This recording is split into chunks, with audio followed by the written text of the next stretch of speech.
ഹീമോഗ്ലോബിന്റെ അളവും അയേണിന്റെ അളവും കൂടാൻ പറ്റിയ ഏറ്റവും ബെസ്റ്റ് സീക്രട്ട് ആണ് ഈ വീറ്റ് ഗ്രാസ് എന്നുള്ളത്. നിങ്ങൾ രണ്ടുപേരും എന്താ ഈ ഭക്ഷണമൊക്കെ നിർത്തിട്ട് പോയി പുല്ലൊക്കെ തിന്നാൻ തുടങ്ങിയോ? ഇത് പുല്ലും നെല്ലും ഒന്നും അല്ല, ഇത് വീറ്റ് ഗ്രാസ്. വീറ്റ് ഗ്രാസോ? അതെന്താ എന്ന് പറഞ്ഞാൽ ഗോതമ്പ് ഒരു 7 ദിവസം മുളപ്പിച്ചിട്ട് അതിനെ ഹാർവെസ്റ്റ് ചെയ്തെടുക്കുന്നതിനെയാണ് നമ്മൾ ഈ വീറ്റ് ഗ്രാസ് എന്ന് പറയുന്നത്. നീ ഇപ്പൊ എന്തിനാ ഇത് കഴിക്കുന്നത്? എനിക്ക് കുറെ വർഷങ്ങളായിട്ട് രക്തക്കുറവുണ്ട്. എന്ന് പറഞ്ഞാൽ ഹീമോഗ്ലോബിന്റെ അളവ് എപ്പോ ചെക്ക് ചെയ്താലും കുറവാ.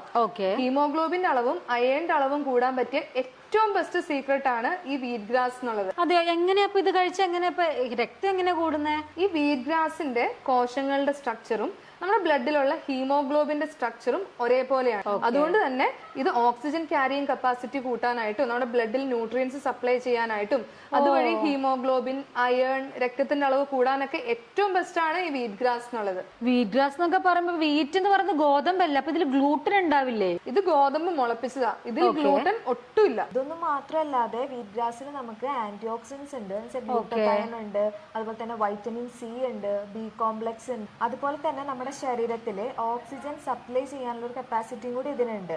അതുകൊണ്ട് നമുക്ക് ഈ ആസ്മ ബുദ്ധിമുട്ടുള്ളവർക്കൊക്കെ ഇത് ഭയങ്കര യൂസ്ഫുൾ ആണ്. അതുപോലെ തന്നെ ഇതില് അയേണും കാൽഷ്യം ഉണ്ട്. അപ്പൊ ഇതിങ്ങനെ വെറുതെ നമ്മൾ ഈ പുല്ല് പോലെയാണോ കഴിക്കേണ്ടത്?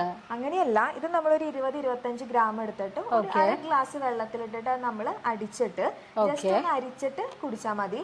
അത് വെറും വയറ്റിൽ കഴിച്ചിട്ടുണ്ടെങ്കിൽ വളരെ നല്ലതാണ്. ഓക്കെ, എന്തായാലും എനിക്ക് ഈ പറഞ്ഞ പോലെ തന്നെ ഒരു ബുദ്ധിമുട്ടുണ്ട്. കുറച്ച് നാളായിട്ട് എന്റെ എപ്പോഴും നോക്കുമ്പോൾ HB അയണൊക്കെ കുറവാ. അപ്പൊ എന്തായാലും ഞാനിതൊന്ന് കഴിച്ചു നോക്കാം.